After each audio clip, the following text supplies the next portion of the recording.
Fedis, tudo bom? Estamos aqui para analisarmos a segunda lei da termodinâmica. Então vamos nessa. Galera, observe esse fenômeno que é um pêndulo oscilando para lá e para cá. Pois bem, a gente consegue, a partir de uma visualização do movimento do pêndulo, compreender onde de fato ele começou o seu movimento? Ou seja, se ele estava vindo da direita para a esquerda ou da esquerda para a direita? Não, a gente não consegue. Quando a gente analisa um fenômeno ocorrendo e é um fenômeno cíclico, nós não conseguimos distinguir entre o antes e o depois. Ou seja, a gente não consegue distinguir o início desse seu movimento. Então, para esses tipos de fenômenos, nós chamamos eles de reversíveis. Beleza?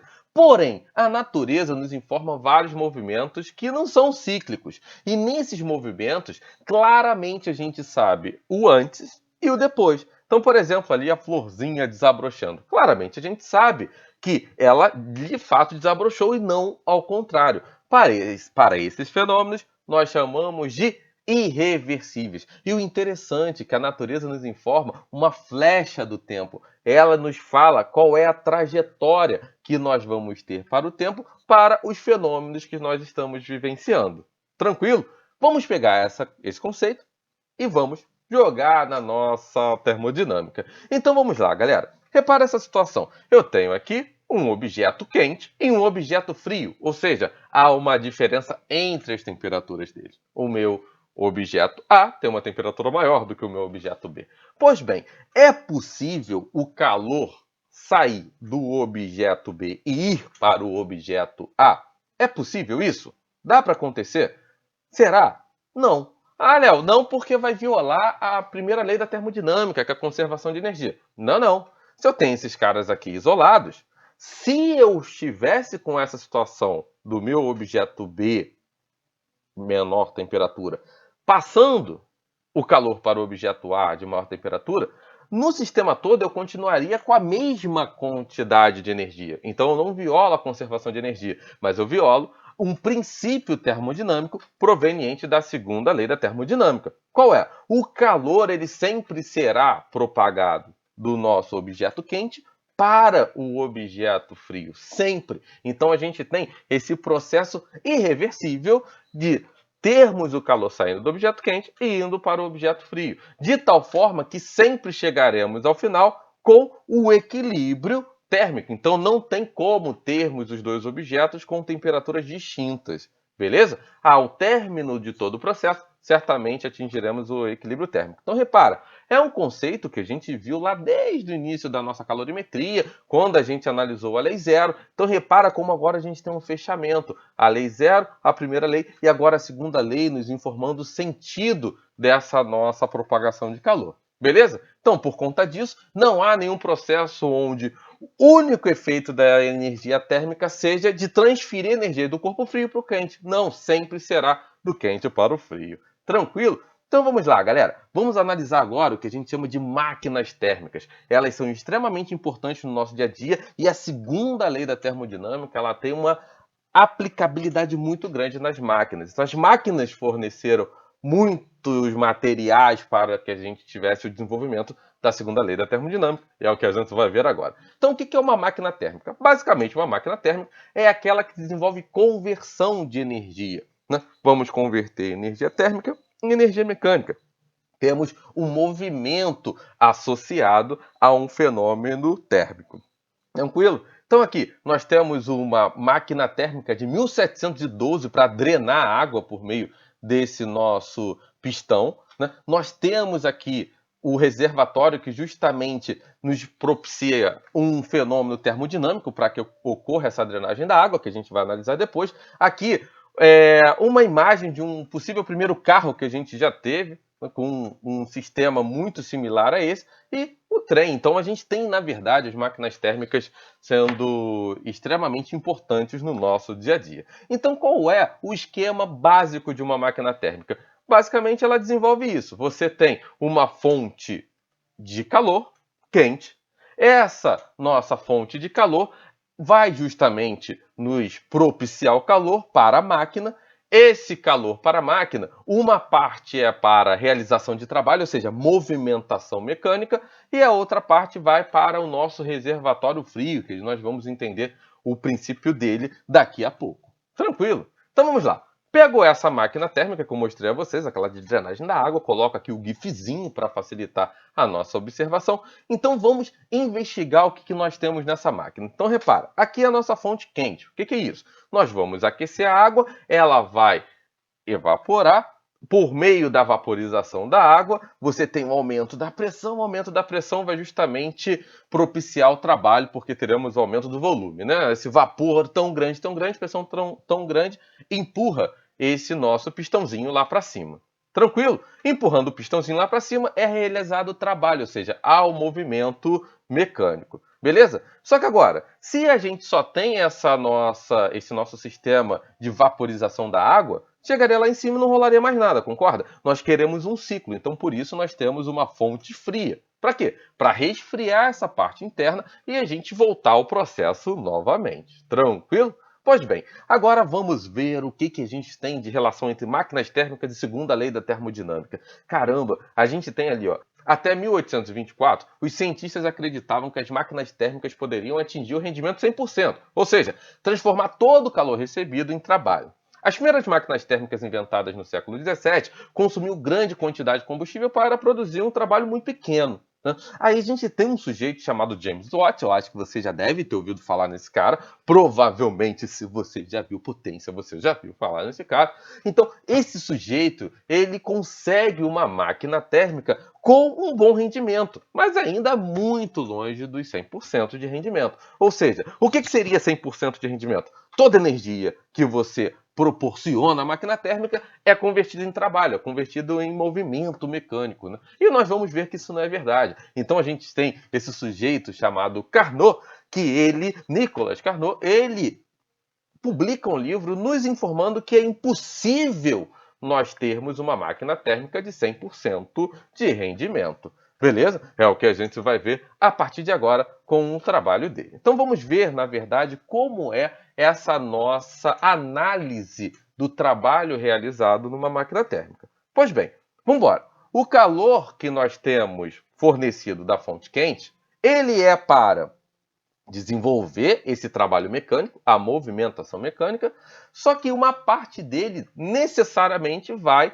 à nossa fonte fria. Para quê? Para retornarmos no ciclo, beleza?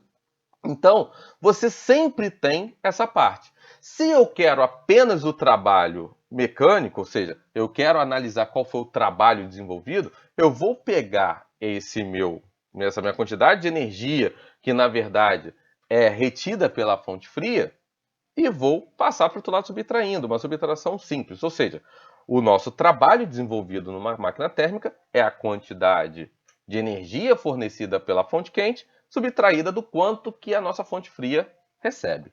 Beleza? Tranquilo?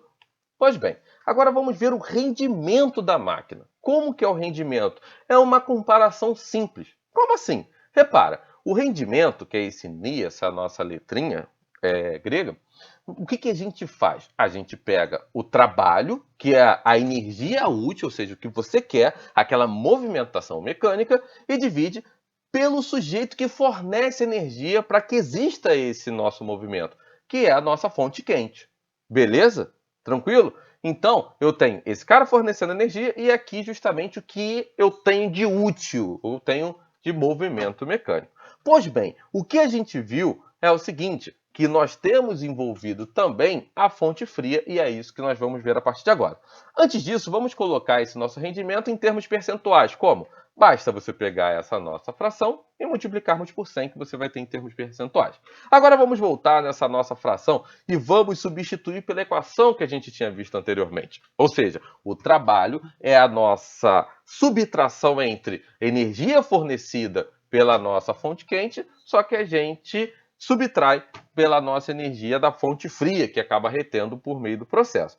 Então, fazendo essa subtração, nós temos essa equação. Concorda?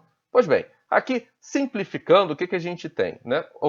A nossa eficiência é igual a 1 sobre a quantidade de energia que a fonte fria acaba retendo sobre a nossa quantidade de energia da nossa fonte quente. Beleza? Então, se eu quero analisar o rendimento de uma máquina térmica, basta desenvolver essa análise, esse cálculo. Tranquilo? Show de Pois bem, agora nós vamos ao ciclo de Carnot. Por que esse ciclo é extremamente importante? Porque é um ciclo, galera, que a gente consegue o maior rendimento possível. Por que o maior rendimento possível? Simples, porque no ciclo de Carnot a gente tem, na verdade, a análise desprezada dos possíveis problemas técnicos, ou seja, das nossas interações mecânicas que existem numa máquina. Uma máquina tem a fricção, tem a temperatura externa, então você tem vários fatores que influenciam o rendimento de uma máquina. Então, o nosso Carnot ele desenvolve um ciclo de uma máquina térmica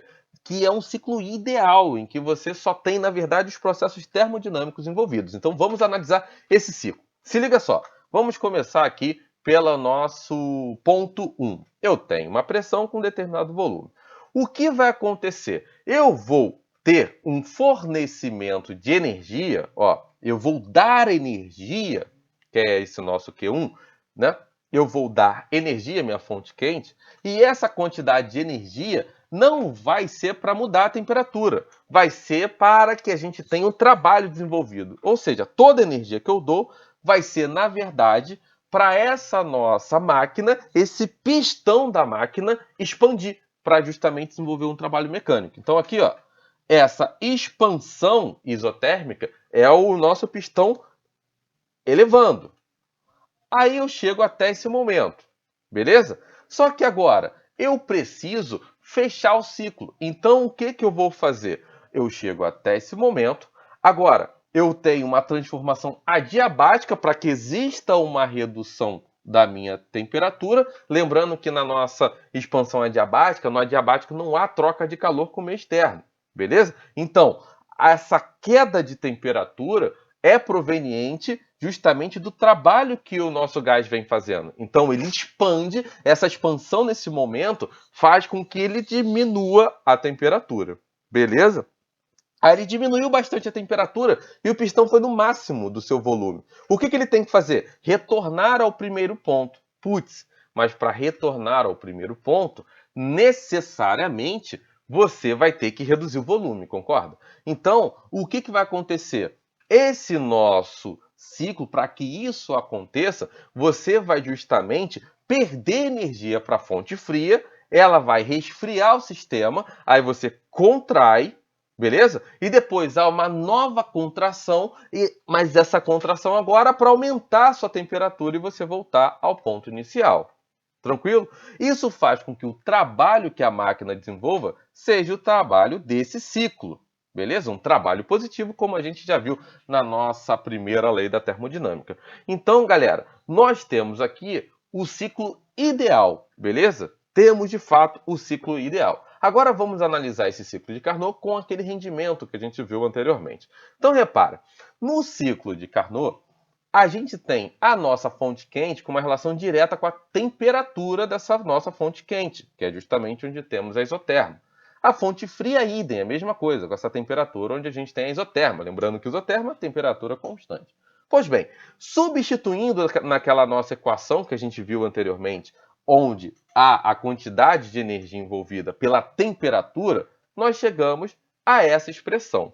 Aí, essa expressão é extremamente interessante, porque ela vai nos informar que nós não temos uma máquina térmica com rendimento 100%. Aí tu, como assim? Para que o rendimento seja 100%, é necessário que esse fator aqui, essa divisão, seja zero, né? Ou seja, você tem que ter um fator zero. Para que essa divisão seja zero, necessariamente a nossa temperatura da fonte fria tem que ser zero. Só que a gente não tem o 0 Kelvin. Então, se você tem uma matéria já com a possibilidade de troca de energia térmica, necessariamente ela vai ter uma temperatura superior ao 0 Kelvin. Então, há uma impossibilidade. Você nunca vai ter uma máquina térmica com 100%, porque a sua fonte fria nunca vai ter 0 Kelvin para que você tenha justamente esse 100% de rendimento. Beleza? Resumindo, nós nunca teremos toda a quantidade de energia fornecida pela fonte quente sendo convertida em trabalho, porque sempre você vai perder uma parte para a sua fonte fria. Agora nós vamos à entropia, que é um conceito da nossa termodinâmica. Pois bem, entropia, ela nos informa, na verdade, o grau de desordem, ou seja, a ocupação que a gente tem num determinado sistema. Então, quando você tem uma entropia baixa, você tem poucas ocupações, todo mundo organizadinho ali, compilado, fechadinho. Agora, quando você tem uma entropia grande, você tem uma maior ocupação, você tem vários estágios possíveis para que ocorra a ocupação. Então, a gente utiliza até o termo grau de desordem. Numa entropia grande, você tem muitas possibilidades, muitas aleatoriedades, então uma desordem maior, tranquilo? Então, a gente pode até aqui analisar, ó, se eu penso nos estados de uma matéria, eu tenho o gás com uma grande entropia, você tem justamente uma possibilidade muito grande de ocupações, e aqui, por sua vez, eu posso pensar no sólido com uma baixa entropia. Tranquilo? Essa imagem da palavra entropia nos sintetiza isso, ó, baixa entropia e alta entropia. Você já tem uma liberdade, uma possibilidade de ocupação espacial muito grande. Beleza? O que nos interessa nos nossos fenômenos não é a entropia em si, mas a variação da entropia. Para a variação da entropia é simples. Eu vou analisar a quantidade de energia que eu forneço em relação à temperatura que eu tenho. Se eu forneço uma quantidade grande de energia, significa que eu tenho energia suficiente para ocupar muito mais espaço. Então, por isso que quando a gente analisa a variação da entropia, nós pegamos a quantidade de energia e dividimos justamente pela nossa temperatura. Beleza? O que a gente tem de interessante é que nos nossos fenômenos reversíveis, a gente tem uma conservação dessa variação da entropia. Mas agora, quando a gente tem os fenômenos irreversíveis, esses fenômenos espontâneos na nossa natureza, nós temos, na verdade, o aumento da nossa entropia. Beleza? Tranquilo? Pois bem, galera, agora nós vamos às aplicações das máquinas térmicas no nosso cotidiano.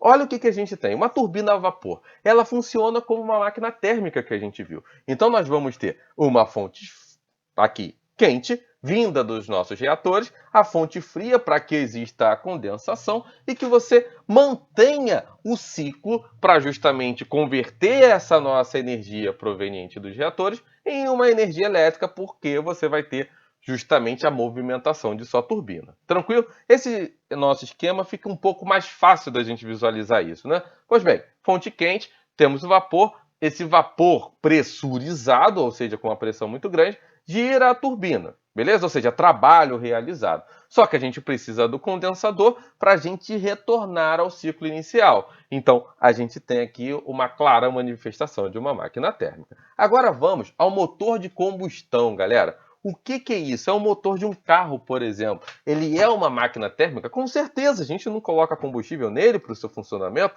Então, nós vamos analisar como é esse processo. É um processo extremamente interessante. Então, vamos lá. Aqui, basicamente, a gente tem os principais elementos de um motor, né?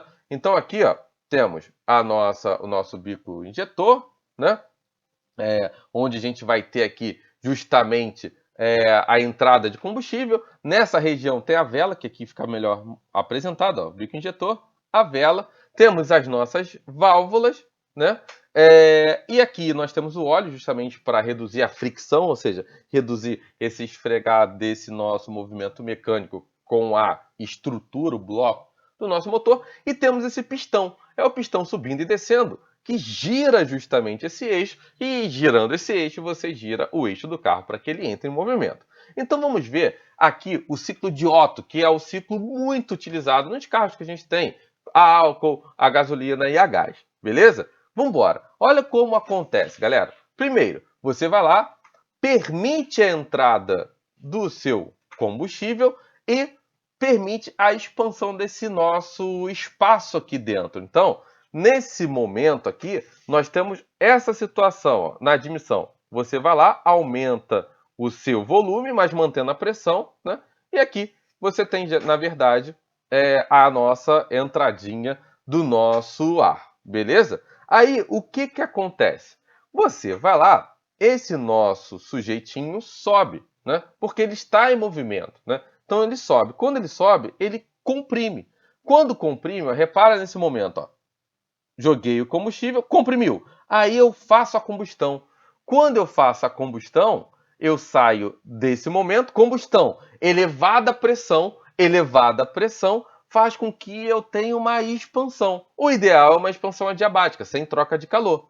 Então, ó, essa expansão, ó, agora nesse momento, ó, essa expansão força justamente o nosso pistão a descer. O pistão desce, só que eu tenho um gás que já tinha entrado em combustão. Eu tenho que tirá-lo. Então, por isso, há essa válvula para tirar esse gás e nós voltarmos ao processo inicial. Então, no motor é bem simples. Você joga o combustível, né, permite a combustão, expande o pistão, você tem o trabalho desenvolvido por conta dessa combustão e depois você tem justamente aqui o descarte desse nosso resíduo da combustão para voltar à posição inicial. Então você cria, na verdade, um ciclo. Beleza? Aqui, galera, vamos ver o que a gente chama de máquina reversa, ou seja, vamos entender como que uma geladeira, por exemplo, funciona. É o mesmo princípio do ar-condicionado. Aqui a concepção é ao contrário.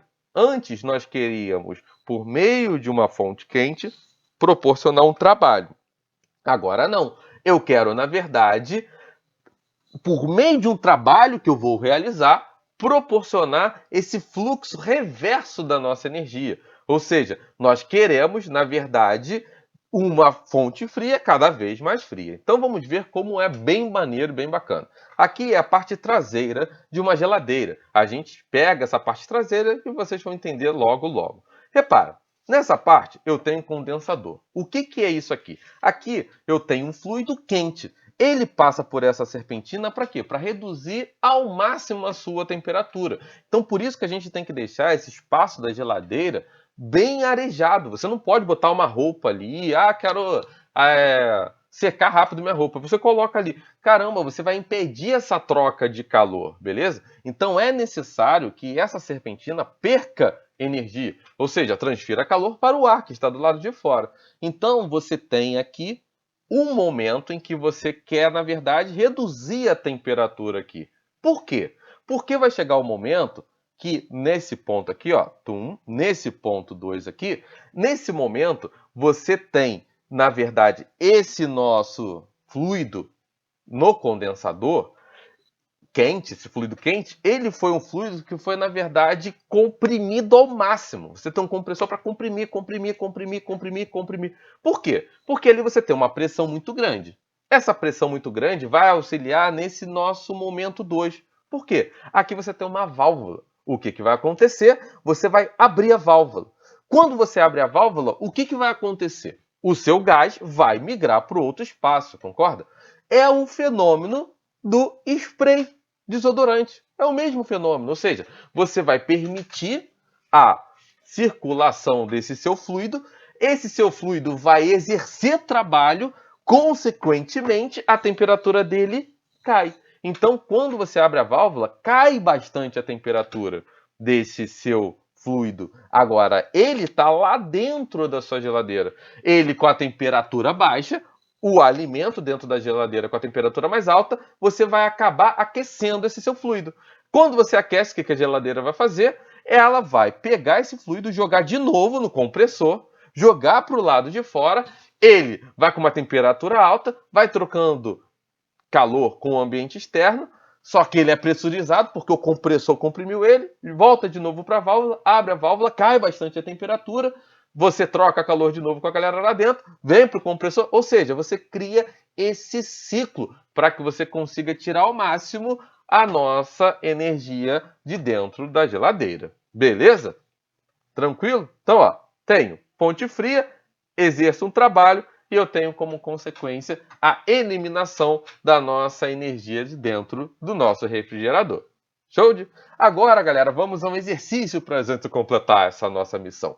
Uma central de energia utilizada por uma equipe móvel de TV desenvolve 1,8 vezes 10 a sétima joules de energia elétrica, enquanto seu motor a gasolina consome 2,5 litros de combustível. Beleza? Então, olha só, ali é energia útil, é o que você quer. Eu quero converter essa energia térmica em energia elétrica. Como é que eu sei que é térmica? Tem um motor a gasolina, você vai utilizar o motor para fazer essa sua conversão. Tranquilo? Mas como, Léo? O movimento do seu motor vai girar uma turbina e essa turbina faz essa conversão de mecânica em elétrica. Então a gente tem duas conversões, térmica em mecânica, depois mecânica em elétrica. Pois bem, aí vamos lá. A gente tem ali um motor consumindo 2,5 litros de combustível, cujo poder calorífico é de 3,6 vezes 10 a sétima joules por litro. Ele quer o rendimento. Vamos pegar os dados que a gente tem. Então, repara, o trabalho que eu quero, ou seja, a minha energia útil, 1,8 vezes 10 a sétima joule. Tranquilo? Agora, a quantidade de volume disponibilizada da nossa gasolina, 2,5 litros. E eu tenho uma razão entre a quantidade de energia total disponível pelo volume. Ele dá aqui, que é o poder calorífico que ele nos diz. Ó, 3,6 vezes 10 a sétima joule por litro. Então, a gente tem isso. Quantidade de energia sobre o volume que eu tenho justamente no meu combustível. Então, eu faço essa substituição. Ó. Pego o V, substituo por 2,5. Jogo para o outro lado, ou seja, fica 2,5 vezes 3,6 vezes 10 a sétima. E agora eu obtenho a quantidade total de energia disponível para esse processo, que foi de 9 vezes 10 a sétima. O que eu faço? Eu tenho que calcular o rendimento. Eu quero rendimento. Então, só que eu quero rendimento em percentual. Basta eu pegar aquela fração, mega básico de você lembrar, energia que você usa de fato, que você quer, sobre a energia total disponível, só que agora você multiplica por 100 para colocar em termos percentuais. Então é isso que eu acabei de falar. Energia que eu quero de fato, sobre a quantidade de energia que eu tenho disponível para o processo, vezes o meu fator 100 para colocar em termos percentuais. Colocando essa brincadeira, substituindo todo mundo, o que eu vou ter? Eu tenho essa expressão. Eu acabo cortando 10 a sétima, não preciso dele. Consequentemente, aqui nós vamos ter 0,2. 0,2 vezes 100 nos proporcionará 20% de rendimento. Tranquilo? Pois bem, galera, muito obrigado por você chegar até o final. Um beijo e um abraço, espero que tenha ajudado e até a próxima. Tchau, tchau!